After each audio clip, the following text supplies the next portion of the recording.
Welcome to the Sapna home schooling channel. नमस्कार मित्रांनो, मी रवींद्र. आज आपण इयत्ता 9वीचा भूगोलाचा 10वा धडा नागरिकीकरण याचा स्वाध्याय बघणार आहोत. तर पहिला प्रश्न काय आहे? पुढील समस्यांवरती उपाय सुचवा. शहरभरातील झोपडपट्ट्यांची संख्या वाढत आहे. ओके, तर बघा, या समस्येचे निराकरण करण्यासाठी लोकसंख्येचे होणारे स्थलांतर रोखणे आवश्यक आहे. त्यासाठी स्थानिक पातळीवरती विविध प्रकारचे उद्योग स्थापन करणे आणि त्याद्वारे रोजगार उपलब्ध करून दिल्यास रोजगाराच्या शोधार्थ स्थलांतर करण्याची गरज भासणार नाही. काय होतं, गावाखेड्यांमध्ये कामधंदे नाही आहेत लोकांना, त्याच्यामुळे मग ते शहरांकडे पळतात आणि त्यामुळे शहरांमध्ये झोपडपट्ट्या वाढतात.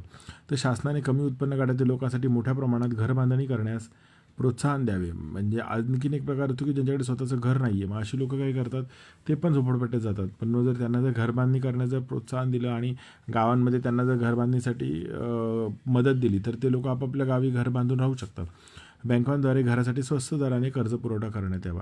आता काही लोकांकडे पैसे नसतात, पण जर बँकाने जर त्यांना कमी दरात जर कर्ज पुरवठा केला घरासाठी, तर मात्र त्यांचं घर बांधण्याचं स्वप्न लवकर पूर्ण होऊ शकतं. शहरांतर्गत वाहतुकीची कोंडी झाल्याने प्रवासासाठी बराच वेळ खर्च होतो. तेही बरोबर आहे.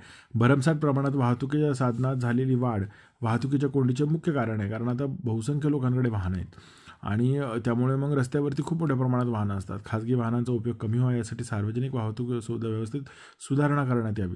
आता लोक म्हणतात की सार्वजनिक वाहनांनी आपण ट्रान्सपोर्ट केलं पाहिजे, पण काय होतं की सार्वजनिक वाहनं जी असतात तेवढी नीट नसतात. त्याच्यामुळे मग लोक आपली प्रायव्हेट व्हेकलच काढतात, म्हणजे खाजगी वाहनानेच प्रवास करतात. तर त्यासाठी रेल्वे किंवा बस सुविधा ह्या छान केल्या तर मग लोक आपली वाहनं घरी सोडून सार्वजनिक वाहनांनी पण प्रवास करू शकतील. आणि वाहतूक नियंत्रण अधिक प्रभावितरित्या करण्यात यावे. तर ट्रॅफिक पोलिसांनी जर त्यांचं काम अजून प्रभावीरित्या केलं तर मात्र वाहतुकीची कोंडी कमी प्रमाणात होईल आणि वाहन चालकांनी पण नीट प्रमाणात चालवली पाहिजेत गाड्या. कारण खूप घाई करण्याच्या नादात मग ॲक्सिडेंट होतात. ॲक्सिडेंट झाले की मग तो रस्ता बंद पडतो 1-2 तासासाठी. नागरी वस्त्यांमध्ये कायदा व सुव्यवस्थेचा प्रश्न गंभीर बनला आहे. तर बघा, गुन्हेगारी सदृश्य कृत्य करणारा बहुसंख्य व्यक्ती तरुण वयोगटातील बेरोजगार व्यक्ती असतात. सुशिक्षित बेरोजगारांना व्यवसाय कौशल्याचे प्रशिक्षण, स्किल ट्रेनिंग द्यावे व त्यांना स्वतःचे छोटे उद्योग सुरू करण्यासाठी प्रवृत्त करावे. अर्धशिक्षित बेरोजगारांसाठी स्वयंरोजगाराच्या संधी उपलब्ध करून द्याव्यात. किंबहुना अशा तरुणांना शहरातून ग्रामीण भागाकडे स्थलांतर करण्यास प्रोत्साहन द्यावे आणि त्यांना ग्रामीण भागात रोजगार उपलब्ध करून द्यावेत. बेरोजगार तरुणांना गुन्हेगारी कृत्य करण्यास प्रवृत्त करणाऱ्या गुन्हेगारी व त्यांच्या संघटित टोळ्या उद्ध्वस्त कराव्यात. ओके, आता पुढचा प्रश्न. नागरिकीकरणामध्ये प्रदूषण ही समस्या गंभीर निर्माण झालेली आहे.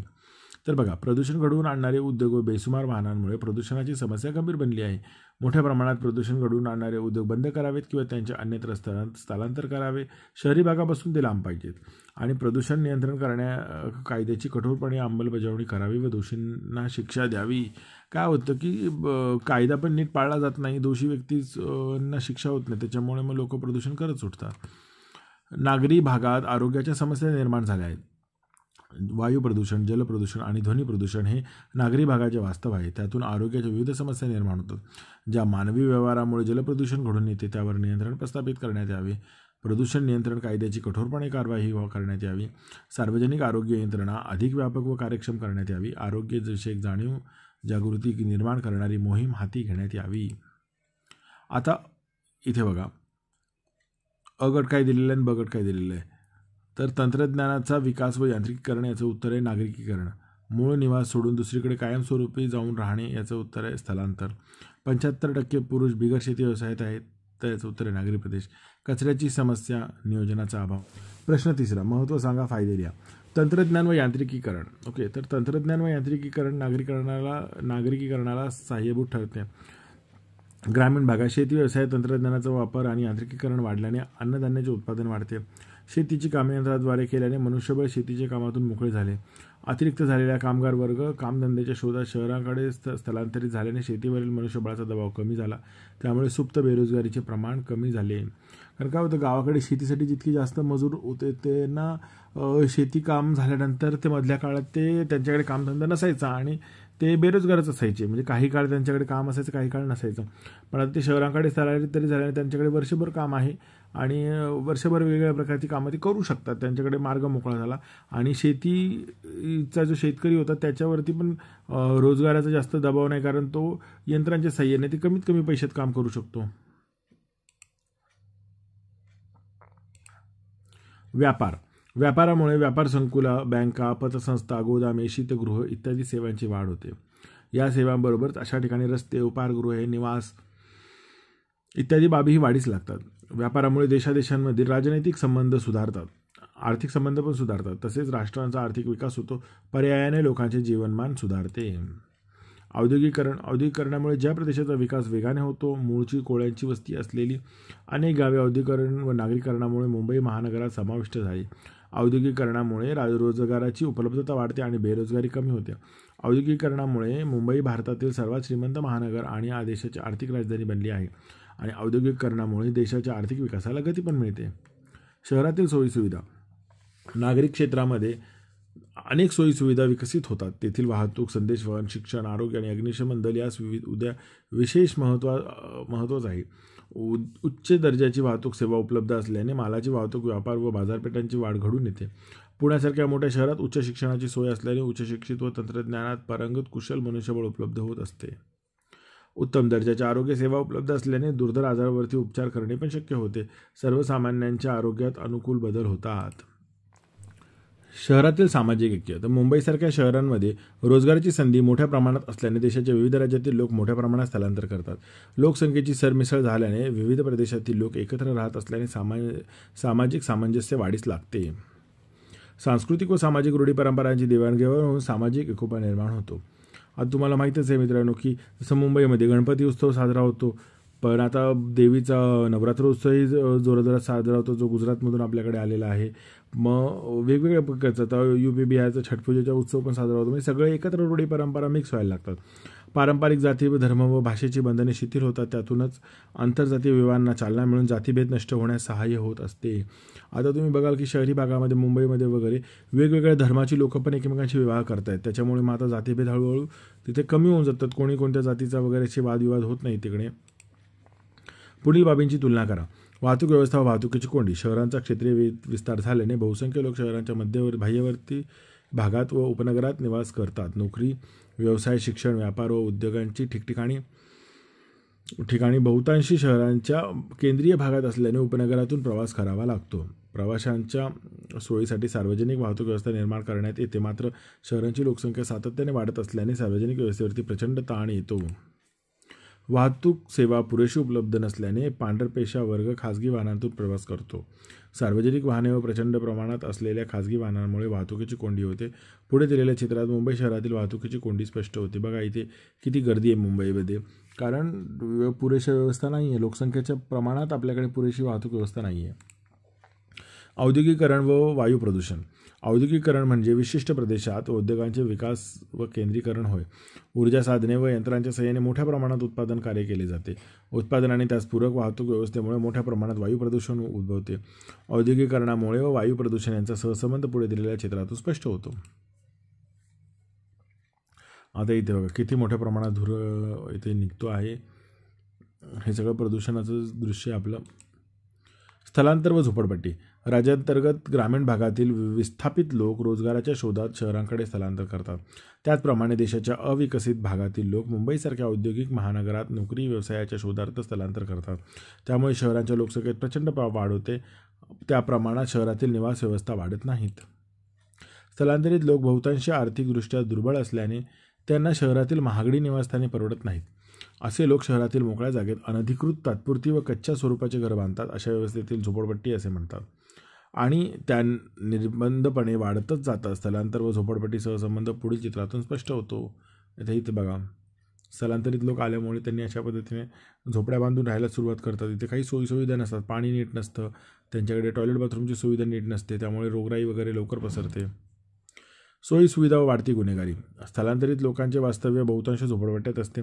झोपडपट्ट्यात किमान नागरिक सोयीसुविधाही नसतात. स्थलांतर केलेल्या आणि झोपडपट्ट्यात राहणाऱ्या प्रत्येक व्यक्तीला रोजगार मिळत नाही, त्यामुळे ते अवैध मार्गांचा वापर करून पैसे कमवतात. त्यामुळे शहरांमध्ये गुन्हेगारी वाढलेली दिसते. खाली तक्ता पूर्ण करा. झोपडपट्ट्यांची निर्मिती, अनधिकृत निवासस्थाने, अपुऱ्या सोयीसुविधा. तर बघा उच्च राहणीमानाच्या आकर्षणामुळे लोकसंख्या वाढली. स्थलांतर अल्पकाळातील तसेच कायम स्वरूपाचे असते. हे स्थलांतरामुळे. प्रदूषण. शहरांचा वाढता विकास, सोयीसुविधांचा तुटवडा तसेच नियमांच्या उल्लंघनामुळे वायू प्रदूषण, ध्वनी प्रदूषण व जलप्रदूषण होते. रोजगार निर्मिती. नोकरीच्या संधी निर्माण झाल्या, सुखसुविधांमध्ये वाढ झाली. ग्रामीण ते शहरी बदल. प्रवासातील सुलभतेमुळे मालवाहतूक, बाजारपेठ, व्यापार इत्यादी वाढ होते. स्पष्ट करा. शहरांची वाढ विशिष्ट पद्धतीने झालेली आढळते. आर्थिक विकासाच्या प्रक्रियेत देशाच्या ग्रामीण भागात कारखाने, गिरण्या, ऊर्जा प्रकल्प, बहुउद्देशीय प्रकल्प सुरू झाले. आजूबाजूच्या प्रदेशातील लोक या गावांमध्ये कामासाठी येऊ लागल्याने गावच्या लोकसंख्येत वाढ झाली. शहरांचा क्षेत्रीय विकास झाल्याने शहरांच्या बाह्यवर्ती भागात उपनगरे विकसित झाली. लोकांना विविध सेवा उपलब्ध करून देण्यासाठी सेवा व्यवसाय विकसित झाला. ग्रामपंचायतीची जागा नगरपरिषदेने, नगरपरिषदांची जागा नगरपालिकांनी आणि आता त्यांच्या जागी महानगरपालिका उदयास आल्या.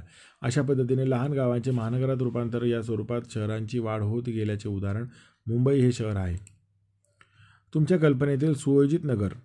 तर बघा, चंदीगड, नवी मुंबई, नवी दिल्ली इत्यादी शहरांचा विकास सुनियोजित पद्धतीने करण्यात आला होता. अशा शहरात निवासी क्षेत्र, मध्यवर्ती बाजार क्षेत्र, शैक्षणिक व आरोग्य संस्था इत्यादींसाठी विशेष भूक्षेत्र राखीव ठेवले जाते. भविष्यकालीन गरजा लक्षात घेऊन विविध नागरी सोयीसुविधांची आणखी नगर योजनात करण्यात येते. नागरी सोयीसुविधांची योजना. आता अलीकडच्या काळात मोठ्या शहरांचा सुनियोजित पद्धतीने विकास करण्यासाठी स्मार्ट सिटी योजना आकारली आहे. अशा संयोजित शहरात प्रत्येक कुटुंबाचा निवास, शिक्षण, आरोग्य, मनोरंजन, वाहतूक व्यवस्था इत्यादींची पूर्तता केली जाईल. औद्योगिकीकरणामुळे शहराचा विकास घडून येतो. औद्योगिकीकरण नागरिकांना पोषक असते. नागरिकीकरणामुळे त्या प्रदेशाचा विकास वेगाने होतो. मूळची कोळ्यांची वस्ती असलेली अनेक गावी औद्योगिकीकरण व नागरीकरणामुळे मुंबई महानगरात समाविष्ट झाली. औद्योगिकीकरणामुळे रोजगाराची उपलब्धता वाढते आणि बेरोजगारी कमी होते. औद्योगिकीकरणामुळे मुंबई भारतातील सर्वात श्रीमंत महानगर आणि देशाची आर्थिक राजधानी बनली आहे. औद्योगिकीकरणामुळे देशाच्या आर्थिक विकासाला गती मिळते. प्रदूषण ही एक समस्या. तर प्रदूषण ही शहरातील एक जटिल समस्या आहे. त्याचा नागरी जीवनावरती विपरीत परिणाम झालेला दिसून येतो. यात वायू प्रदूषण, ध्वनी प्रदूषण, जल प्रदूषण पाहायला मिळते. शहरांचा विकास, वाढता विकास, सोयीसुविधांचा तुटवडा तसेच नियमांचे उल्लंघन यामुळे प्रदूषण ही एक गंभीर समस्या होते. शहरांची लोकसंख्या वाढते आणि तशी प्रदूषण देखील वाढतात. प्रदूषण नियंत्रणासाठी सरकारने जरी विविध कायदे केले असले तरी प्रदूषणमुक्त गाव, प्रदूषणमुक्त शहर, प्रदूषणमुक्त देश ठेवण्याचा प्रयत्न प्रत्येक नागरिकाने करणे आवश्यक आहे. स्वच्छ भारत अभियान. स्वच्छ भारत अभियान हा भारत सरकार आणि पंतप्रधान नरेंद्र मोदी यांच्या सर्वात महत्त्वाकांक्षी प्रकल्पापैकी एक प्रकल्प आहे. प्रधानमंत्र्यांनी 2 ऑक्टोबर 2014 रोजी राजघाट, नवी दिल्ली येथे महात्मा गांधी जयंतीच्या निमित्ताने स्वच्छ भारत अभियान जाहीर केले. हे भारताच्या स्वच्छतेसाठी सर्वात मोठे अभियान आहे. या मोहिमेचा मुख्य उद्देश आहे भारतातील सर्व शहरे आणि गावे ओपन डेफिकेशन फ्री म्हणजे हागणदारी मुक्त करणे. आता खालील छायाचित्रातील नागरिकीकरणाच्या समस्यांवरती उपाय सुचवा. आता इथे काय दिसतं आपल्याला? वायू प्रदूषण, सगळे धुरांडे धूर सोडत आहेत. हे ध्वनी प्रदूषण आहेत. बघा, हे सगळे स्पीकर आहेत आणि अशा पद्धतीने आपण सणावास्तवाला DJ वगैरे जोरजोरात वाजवतात लोक. हा मातीवरती एका ठिकाणी कचऱ्याचा ढीग आहे. बाजूला शेती दिसते तुम्हाला, पण इथे बघा कचऱ्याचा ढीग किती आहे.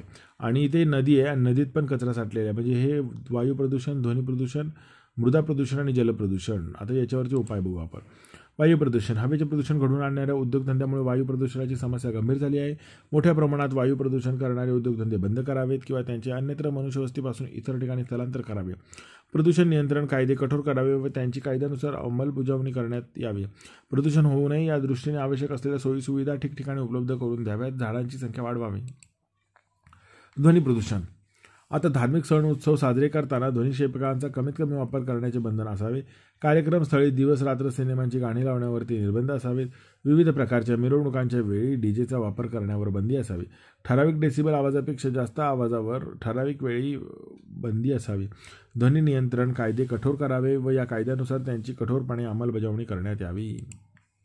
मृदा प्रदूषण. कचऱ्याचे ओला कचरा किंवा सुका कचरा, घातक कचरा असे वर्गीकरण करून त्यांची विल्हेवाट लावावी. कचऱ्याच्या हाताळणी व विल्हेवाटीची जबाबदारी स्थानीय व्यवस्थापन समितीसारख्या स्वयंसेवी संस्थांकडे सोपवावी.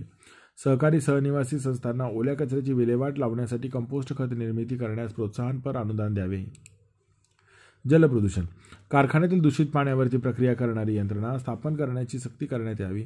दूषित पाणी नदी, नाले, तलाव, कालवे समुद्रात सोडण्यास बंदी करावी आणि त्याप्रकारे जलप्रदूषण करणाऱ्या उद्योगांना कठोर शिक्षा करावी. सार्वजनिक पाणवठ्यावर कपडे धुण्यास, आंघोळ करण्यास, जनावरे धुण्यास बंदी करावी. उपक्रम. भारतातील मोठी नगरे कोणकोणती आहेत त्यांची यादी करा व ती भारताच्या नकाशात दाखवा. तर भारतातील काही मोठ्या शहरांची नावे खालीलप्रमाणे आहेत. हैदराबाद, न्यू दिल्ली, कलकत्ता, मुंबई, बेंगलोर, अहमदाबाद, नागपूर, आग्रा, कानपूर, जयपूर, सूरत, चेन्नई. मित्रांनो, यांना नकाशामध्ये, भारताच्या नकाशामध्ये तुम्ही दाखवा. आणि उपक्रमाचा पुढचा प्रश्न आहे, तुमच्या गावाजवळ एखाद्या महानगराला भेट देऊन तिथे कोणकोणत्या सोयीसुविधा, समस्या आढळून येतात ते शिक्षकांच्या मदतीने लिहा. तर यासाठी मित्रांनो तुम्हाला आपला ग्रुप करून एखाद्या गावाला जाऊन भेट जावं लागेल, महानगराला जाऊन. आणि व्हिडिओ आवडला असेल तर लाईक करा, आणि असेच व्हिडिओ पाहिजे असतील तर आपल्या चॅनलला सबस्क्राईब करून बेल आयकॉन प्रेस करा. सबस्क्राईब केल्याने काय होतं की जेव्हा तुम्ही यूट्यूबवरती कोणत्याही अभ्यासाचा व्हिडिओ शोधता तेव्हा तुम्हाला आपल्या चॅनलचे पण व्हिडिओ दाखवले जातात. नाहीतर यूट्यूबमध्ये सर्चमध्ये आपले व्हिडिओ सापडत नाही, तसं विद्यार्थ्यांची कंप्लेंट असते. आणि तुम्हाला कोणता व्हिडिओ हवा याच्या पुढचा ते पण मला कमेंट बॉक्समध्ये कळवा, म्हणजे मी तो व्हिडिओ लवकरात लवकर देण्याचा प्रयत्न करेन. धन्यवाद.